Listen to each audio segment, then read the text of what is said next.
अब टिकटॉक तमाम content creator को बहुत ज़्यादा पैसे देने जा रहा है जी। मैं यहाँ पर आप लोगों को बताता चलूँ, टिकटॉक की एक नई अपडेट आई है। यहाँ पर टिकटॉक आरपीएम का मसला ख़त्म करने जा रहा है। टिकटॉक यहाँ पर आप लोगों को बहुत ज़्यादा अर्निंग देने जा रहा है, जो कि आप लोगों के लिए बहुत ज़्यादा हेल्पफुल भी है। और इसमें थोड़ी सी अलार्मिंग सिचुएशंस भी हैं उन लोगों के लिए जो उर्दू कंटेंट बना रहे हैं, या फिर जिनके जो फॉलोअर्स हैं, या फिर जिनकी मोनेटाइजेशन के थ्रू अर्निंग आ रही थी पाकिस्तान, इंडिया, बांग्लादेश, इन कंट्रीज से।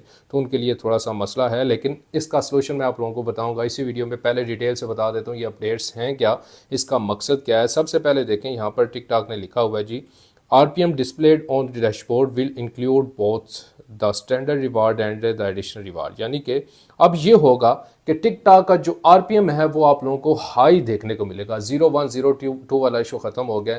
अब आप लोगों का जो एडिशनल रिवार्ड अलग से लिखा होता था और आरपीएम आपका अलग से लिखा होता था, जो आपकी अर्निंग बनती थी, तो वो दोनों को इकट्ठा इन्होंने कर दिया है। और अब आप लोगों को ये दोनों जो हैं एक ही जगह पर दिखेंगे। यानी कि आपका जो आरपीएम है 0102 नहीं होगा, बल्कि ये 10, 15, 20 कंट्रीज के हिसाब से होगा, जिस कंट्री से आपके व्यूज़ आ रहे हैं। तो आपने ज़्यादा व्यूज़ किस कंट्री से कैसे लेने हैं, ये आप लोगों को इसी वीडियो में बताऊंगा। सबसे पहले मैं आपको इसकी डिटेल बता देता हूँ, ठीक है जी।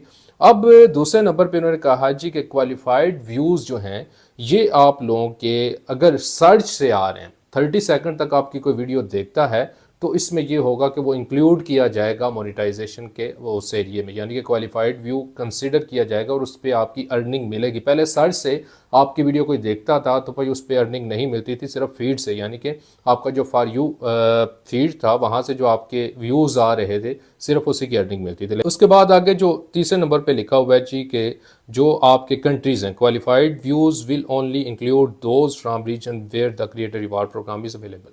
तो यहाँ पर इसने एक बात जो कि हम शुरू दिन से आप लोगों को बताते आ रहे हैं कि ये आप लोगों को अब अर्निंग सिर्फ उसी कंट्रीज़ के व्यूज़ पर देगा जो कि एलिजिबल हैं। इसमें इसने सबसे पहले बताया हुआ है जी यूनाइटेड स्टेट्स यानी कि यूएसए से जो भी आपके व्यूज़ आ रहे हैं उसमें बहुत ज़्यादा आपको अर्निंग मिलने वाली है। दूसरे नंबर पे यहाँ पे है हमारे पास जी Mexico, Brazil, South Korea, Japan, Germany, United Kingdom और फ्रांस।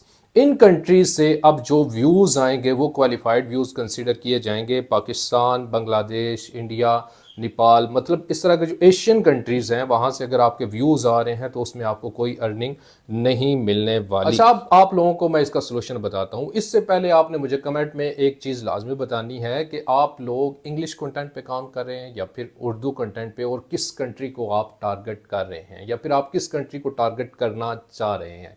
तो यहाँ पर आपको बताता चलो भाई, सबसे पहले आपने ये काम करना है, आज से ही आपने एक इंग्लिश कंटेंट पे एक चैनल बना लेना है। कॉपीराइटेड काम सिखाए हुए हैं, हर चीज़ आपको बताई हुई है, पीछे कोर्सेज आप देख सकते हैं।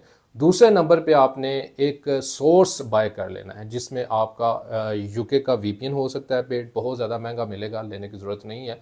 प्रॉक्सी अगर आप अफोर्ड कर सकते हैं, ये भी महंगी मिलेगी, ये भी लेने की ज़रूरत नहीं है। एक चीज़ जो मैं हमेशा रिकमेंड करता हूँ वो यूके या फिर यूएसए की सिम है, जो कि नॉन एक्टिव होती है और उसमें कोई एक्टिवेशन कोड या इस तरह की वो कोई चीज़ें नहीं होती। आप आसानी से इसको यूज़ कर सकते हैं और लाइफ टाइम आपकी चलती है। और इस पर मेल के थ्रू जितने मर्जी आप अकाउंट्स बनते हैं, इसको आप यूज़ में ला के उन कंट्रीज़ को टारगेट कर सकते हैं जो कि एलिजिबल हैं मोनेटाइजेशन के लिए।